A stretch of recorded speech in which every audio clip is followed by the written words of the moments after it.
अगरबत्ती में बांस होता है, और बांस हमारे यहाँ नहीं जलाते। हमारे यहाँ बांस को वंश मानते हैं हिंदू धर्म में। हमारे यहाँ बांस की पूजा होती है। हमारे यहाँ बांस नहीं जलाया करते। अर्थी बनती है बांस की, शमशान में ले जाके उसे तोड़कर फेंक दिया जाता है, उसको जलाया नहीं जाता चिता में, क्योंकि बांस वंश होता है, वंश नहीं जलाना चाहिए। ये तो हमारा अध्यात्म सब्जेक्ट है। साइंस कहता है कि बांस को जलाने से सबसे खतरनाक गैस निकलती है, जो कि प्रकृति के लिए नुकसानदायक है, जो कि प्रदूषण हम सामान्य भाषा में कहें। उसका धुआं अच्छा नहीं होता।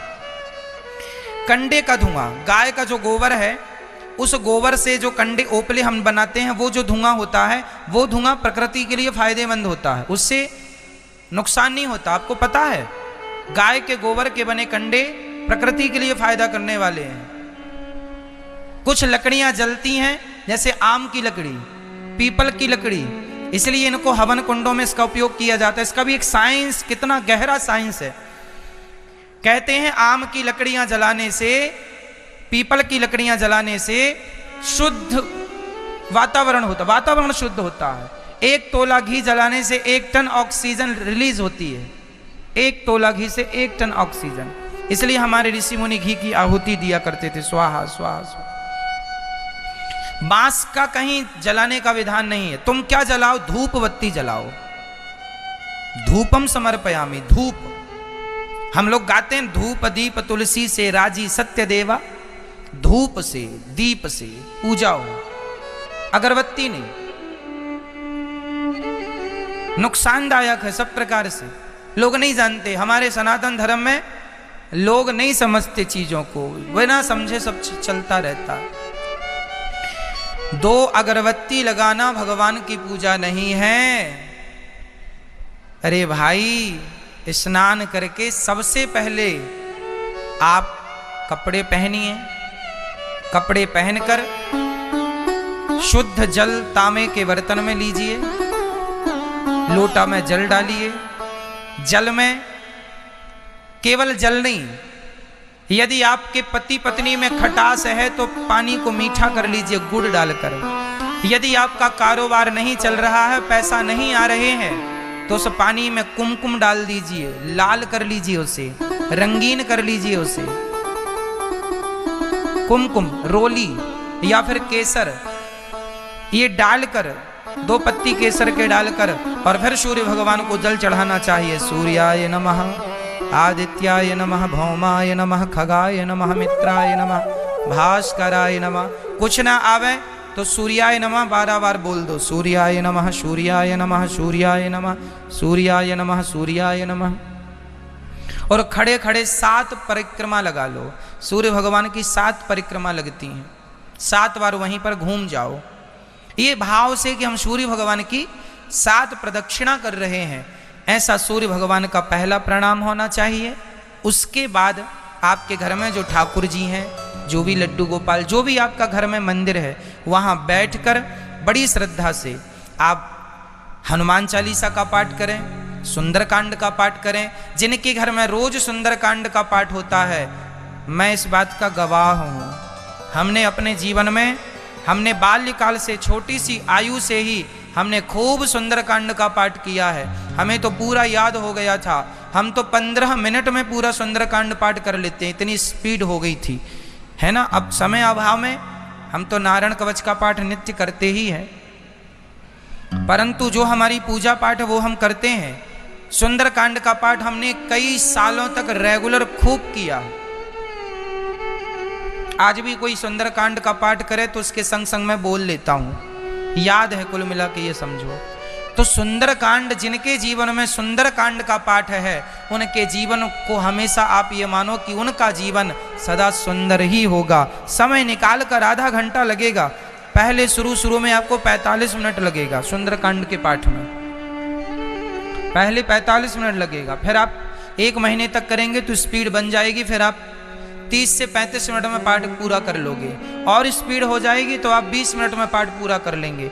तो 20 मिनट निकाल लो आराम से। सुंदरकांड, जामवंत के वचन सुहाए, सुनी हनुमंत हृदय अति भाए। तब लगी मोहि परिख्यों तुम भाई, सही दुख कंद मूल फल खाई। जब लगी आवों सीत ही देखी। खूब करो। और भगवान सुंदर का ऐसा कोई सवाल नहीं है, पूरी रामचरितमानस तो छोड़ ही दीजिए, कोई सवाल ऐसा नहीं है जिस प्रश्न का उत्तर गंभीरता से देखा जाए तो सुंदर कांड में हर प्रश्न का उत्तर है। सुंदर कांड सुंदर ही सुंदर करने वाला कांड है। इसलिए सवेरे उठो, सूर्य भगवान को जल चढ़ाओ, हनुमान चालीसा, सुंदर कांड का पाठ करो। घर में जो आपके ठाकुर जी हैं नहलाओ, लड्डू गोपाल जी हैं तो लड्डू गोपाल जी को नहलाओ, शंकर जी आपके घर में हैं तो शिव जी को नहलाओ, और नहलाते हुए उनकी पूजा आरती करते, जो आपके घर में देवी देवता जिनकी आप पूजा करते हैं भाई, उनकी आप सेवा वंदना करो। हाथ जोड़ के पूरा स्नान ध्यान कराओ, पुष्प चढ़ाओ, ठाकुर शंकर जी हैं तो बिल्व पत्र चढ़ाओ, भगवान श्रीमन नारायण हैं तो उनको तुलसी चढ़ाओ, है ना, गणेश जी हैं तो दूर्वा चढ़ाओ, और चढ़ाकर उनकी स्तुति वंदना आरती करो, है ना, भगवान का स्तुति करो भगवान की। कुछ ना आवे तो हिंदी में यूं ही कहो कि हे नाथ हम बड़े पापी हैं, हम बड़े अधम हैं, नीचे हैं, कामी हैं, क्रोधी हैं, लोभी हैं, नाथ अभागे हैं, कुटिल हैं, हे नाथ हमें स्वीकार करो, हे श्रीमन नारायण हमें स्वीकार करो, हे भोले भंडारी हमें स्वीकार करो। जिनमें आपकी श्रद्धा है उनका आप स्मरण कीजिए। आपकी श्रद्धा राम जी में है तो कहिए हे श्री राम जी, हे प्रभु हमें स्वीकार करो। श्रद्धा आपकी कृष्ण में है तो हे श्री कृष्ण भगवान हमें स्वीकार करो। आपकी श्रद्धा नारायण में है तो हे श्रीमन नारायण, आपकी श्रद्धा शिव जी में है तो हे भोलेनाथ हमें स्वीकार करो। हमारा अपराध क्षमा करो, हे नाथ हमें स्वीकार करो। ऐसी प्रार्थनाएं करके अपने आप को भगवान के हवाले कर देना चाहिए, आत्मसमर्पण कर देना चाहिए। और समर्पण करने के बाद आप वहां से उठकर भगवान का स्मरण करके फिर आप जो भी काम धाम करें वो भी काम धाम इस भाव से करें।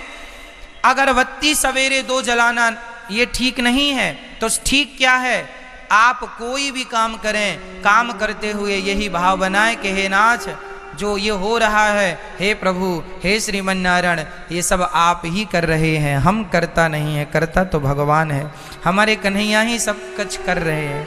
हम अपने आप जो अपना कर्तापन है वो आप हटाकर भगवान को कर्ता बनाकर यदि आप करते हैं तो फिर वो काम करना भी भक्ति है।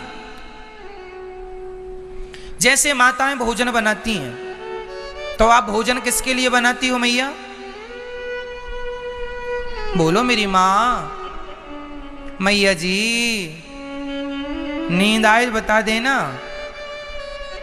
आप भोजन किसके लिए बनाती हैं? यदि आप कहें कि हम भोजन अपने बच्चों के लिए बना रही हैं, हम भोजन अपने पति के लिए बना रही हैं, तो ये भोजन बनाना गलत है। भोजन करेंगे आपके पति और आपके बच्चे ही, पर भाव ये हो कि हम ये भोजन अपने भगवान श्री कृष्ण, अपने श्रीमन नारायण के लिए भोजन बना रहे हैं, अपने भोले भंडारी के लिए भोजन बना रहे हैं। जो भी आपकी श्रद्धाएं भगवान के लिए भोजन बना रहे हैं, भोजन भगवान के लिए बन रहा है, इस भाव से भोजन बनाइए। फिर देखिए आपका जीवन कितना परिवर्तन। फिर आपका भोजन बनाने में यदि 1 घंटा खर्च हुआ तो वो 1 घंटा भी भक्ति में ही जुड़ेगा, क्योंकि आपने भगवान के लिए भोजन बनाया। झाड़ू लगा रहे हैं तो इसलिए नहीं कि हम अपने घर में झाड़ू, हे नाथ ये घर तो आपका है और ये आपका पूरा घर भगवान के लिए, आपके लिए मंदिर है, वो पूरा घर भगवान का है, ये सोच के हम तो भगवान के घर में झाड़ू लगा रहे हैं, तो झाड़ू लगाने से भी पुण्य मिलेगा, वो भी भक्ति है। क्योंकि आप अपना मान के करेंगे तो फिर वो पाप पुण्य आपका है। यदि भगवान का मान के, यदि आप कहें कि ये घर भगवान का है और भगवान के घर में हम झाड़ू लगा रहे हैं, तो उस झाड़ू में कोई चींटी वीटी भी मर जाएगी तो उसका पाप आपको नहीं लगेगा, क्योंकि आप अपने लिए थोड़ी कर रहे थे, आप तो भगवान के लिए कर रहे हैं। तो आपकी भावनाएं आपको पापों से भी बचाएंगी। कुल मिला के अपने आप को समर्पित कर देना है भगवान के श्री चरणों में। यही भगवान को पाने का इस कली काल में एकमात्र सरल साधन